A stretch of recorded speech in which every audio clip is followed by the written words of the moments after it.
स्त्री रखिथिला अन्य युवकंक सह अनैतिक संपर्क। एही कथा स्वामी जानिबा परे स्त्री को तागिद करिथिले। तेणु स्वामी को बाटरू हटाई देबा पई स्त्री करिथिला योजना। आउ दुई जन युवकंक सहित मिसी स्वामी तंटी चिपी जीवन नेइछि स्त्री। एपरी अभावनीय घटना घटिछि सुंदरगढ़ टाउन थाना मिशन रोड निकट हरिओम कॉलोनी रे। मिलिथिबा सूचना अनुसार तलसरा थाना जाईसर अंचलर ध्रुव केरकेटा तांक स्त्री उर्मिला केरकेटा सहित एठारे एक भड़ा घरे रहुथिले। तेबे स्त्री उर्मिला अन्य युवकंक सहित अनैतिक संपर्क रहिथिबा घटना को नहीं स्वामी स्त्री मध्यरे कली झगड़ा लगी रहुथिला।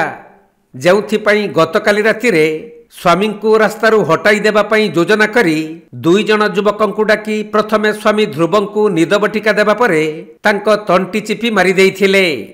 एही घटना आज सकाळू जणा पड़िबा परे पुलिस और ध्रुवंक परिवार लोक माने आसी पहुंचीथिले।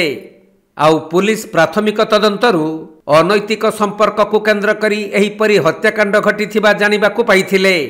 तेणु मृत ध्रुवंक स्त्री उर्मिला केरकेटा और तांको एही कार्य सहयोग करिथिबा दुई जन युवक सदर थाना अंतर्गत तसलाडीही ग्रामर परीक्षित माझी पुओ सुब्रत माझी और बीरबल दंडसेना पुओ विमल दंडसेना को गिरफ्त करी पुलिस अधिक तदंत करुछंती।